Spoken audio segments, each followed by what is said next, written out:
In this video, we are going to go through the steps to create a API for books. We've already looked at books in the past. We're going to keep it simple and use something that we have knowledge of, and we're going to create this API. So an API is typically when we have a web application or we have some type of a mobile application. It could even be some type of enterprise application that needs to talk to some type of a web-based server. It's going to use some type of an API to make a request asking for data, and then that request is going to return whatever the data is needed in JSON format. So that's going to be the REST API. There are other types of web services, so to speak. The old SOAP web service that has a lot of overhead in trying to get those to work, and then the newer, more modern REST API. And we are going to be creating a REST API today. So in this case, we have data for books that we could potentially be trying to provide some type of an application. We are just going to focus on the API portion this week. We'll see how to integrate the API into a .NET MAUI application another week. We don't want to get too much under our belts this week. So in this case, we're going to start by switching over to Visual Studio, and in this case what we want to do is look for API.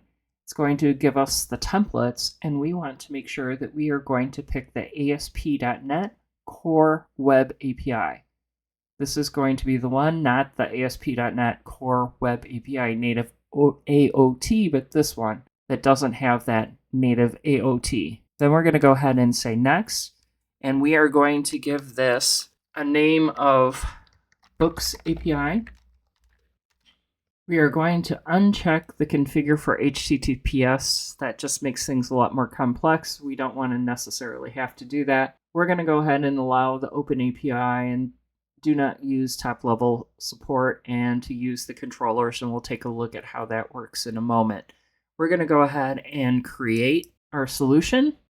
Once we get in here, there's a bunch of starter code, and we are going to get rid of some of this stuff. We are going to leave the books API.http. You'll see this. We'll use this as a setup for when we are actually doing ours, but we're going to leave that, but we're going to get rid of the weather forecast. So we're going to delete that. And then we are also going to go into the controllers and get rid of the weather forecast controller as well. So we can go ahead and delete those items. We want to start out as clean as possible, but we will reserve this to be kind of like an example for us to use. I'm going to go ahead and close this. And the first thing we want to do is we want to come into our Solution Explorer, and we want to add a models directory. So this is going to be add new folder, and this is going to be models. And we're going to go ahead and create a book class in here. This is not going to be too complex, so I'm going to just step through the process instead of giving you the code to do this. We're going to call this book, and for our class, we are just going to put in a number of attributes. So this is going to be using the short form, so prop int. We'll have this as ID, and then we're going to come down to the next line. This is going to be prop string title, and we're going to go ahead and set this equal to a null exclamation point, and essentially we're going to copy this a couple times because we have our author and ISBN as well. We'll set it up the same. So this is going to be author and then ISBN. And then finally we are going to copy this, and this is going to be the year published. So that is our object. And then let's go ahead and go back to our controllers. We are going to go ahead and add a new controller. So this is going to be add, and in this case controller. And we want to go ahead and do the MVC empty. So let's go ahead and add that. And it's going to take us into a selection. We want the API empty controller. And we are going to call this books controller. Now when we get in here, it's going to essentially give us a structure of how these calls are going to be made. And it's essentially going to say that the route is whatever our URL is. And if we look at the launch JSON settings, it's going to have our application URL. So this is going to be using our localhost on the 5251 port. And then if we would come to our books controller, then it's going to essentially be a slash API slash and then the name of our controller, which is going to be books, because that's what we have for our controller name is books controller. So it's essentially taking that first part of books for that reference. So that would be the path that we're actually going to use to retrieve data. So if we were thinking about creating some initial data, let's go ahead and copy in from our page some data that we can use to start off with, and we're going to paste it into our controller. So now we have some data, and now that we have data, we can try to create some type of a method that is going to allow us to get data. And when we get data from the server, we are making an HTTP GET request, and we are going to be essentially calling a method and getting some information back. Okay, so in this case, we are going to come down here, and after this, we are going to give it an attribution of HTTP GET. That's going to tell it what type of request we're going to make to this particular method, and this is going to be public, and it's going to return to us an action result, which is going to not only going to contain the results, which is going to be a list of books, it's also going to contain information like the status of the actual request itself. Like if you're familiar with HTTP requests, if we were successful, we would have like a 200. If it couldn't find it, we would get a 404 return, etc. So in this case, we're going to return an action result, and this is going to be of type list book. And we have our method that is going to be get books. Now, with this, I can't just return the books. I need to wrap it in something that's going to give me what type of a response this has. So in this case, I'm going to return OK, and that's a small k, and books. So that's going to return it with the 200 status code and my response. Okay, so I can essentially code that, and that's all I need to do for running my response. Now I can go ahead here and start my HTTP request. It's going to bring up my port. You can see here that that port is active now. Now if I come into my books API.http file, notice that it has this lovely books API host address. Now I can change this to something a little bit easier, maybe something like that. And as long as I change the reference within the double curly braces, it's going to then go ahead and work. Now I want to make a GET request. I want it to go against this URL, but instead of that weather forecast, I want it to go to my controller, which is going to be the books controller. So I would change this to be books. But it also has to have that API, because we saw that that was part of the path. So if we look at that again, we have API and then that controller name. So we need to specify the API/books. Now if I save this, notice that I have this essentially highlighted URL link that I can click, and if I go ahead and click on it, it's going to go ahead and execute that request and return to me the data for that particular request. If I wanted to bring up a browser, I could do that, and I could paste in my request. So that's going to be http://localhost, and then on port 5251, and then I could put in my API/books. And if I go ahead and do that,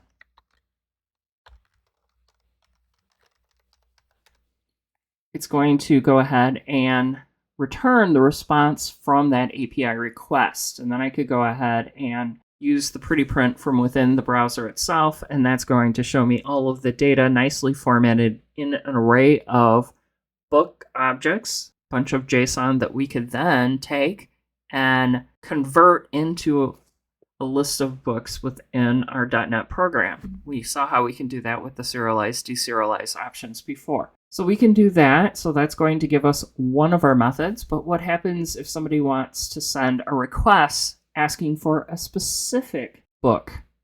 How would we go about doing that? And we have other tools as well. If I went ahead and I think I have Postman, the web version of that as well. And I can go ahead here, and if I decided to do a get here, and I put in my port and put in API, and then books, I can get my response back here. So the tool is a little indifferent. I can do it from the browser. I can do it from Postman. Typically for testing a lot of different API calls, we use Postman in the real world. And we can also use this nice little method within .NET as well. So if we go back to our controller, we want to write a method. So we're going to stop this momentarily, go back to our controller, and this time we want to put in a method that's going to return only one book. So in this case, we're going to again be doing an HTTP GET, but this time we need to specify that they're passing in a parameter, and that's going to give us essentially a parameter that we're going to use with a slash in the path. And we are going to have this be an ID parameter. So they're going to pass through us an ID, and then we can get that value from our request. So we're going to take in and define a public, same type of action result. This time we're going to do a book, and we're going to get the book and pass in our integer value. And what we need to do then is to try to look up our book. Now we've done this before, and we can go ahead and set up a book that we can use for returning. So this is going to be with an initial value of null with an exclamation point, and then we can iterate for each over our book be in books, looking for where we have a match between BID and the ID that's passed in. And if we find a match, then we can set our book to the B equal to B, and then we can break out of this. And then if I scroll down just a little bit, so that's going to terminate that. And then I need to put in another curly brace there. And then I need to go ahead and return something. But what happens if I didn't find it? I need to return something relevant for a not found situation versus something that's if I found it. So if I have something where I couldn't find it, if my book that I got back is null, then I want to go ahead and return not found because I didn't find it. Otherwise, I'm going to go ahead and return OK with the book. So that's going to be allowing me to do all this processing, and I can find that book. So if I go ahead and rerun this, I have my website up here for listening for the APIs. Now if I go back over here, and we have to separate each request with this lovely triple pound sign, I can go ahead and copy in a get. We're going to be using the same API. So the API URL still has an API and books, but this time we have to pass in an ID that we want to get back. Right now we only have 1 and 2 that are the IDs, but if I decide that I want to pass in 2, it should return to me book number 2. And I can go ahead and try that, but I also need to tell it that it needs to accept application JSON. So once I do that, then I can go ahead and submit my request, and I get back my response there. Now, if I change this to be 3, and then I go ahead and rerun my request, notice that I'm getting back the 404 not found. So this is going to be all of that action result information that's coming back. Now we're going to continue this where we're talking about how we can create a new book, how we can update a book, and how we can delete a book in the next video.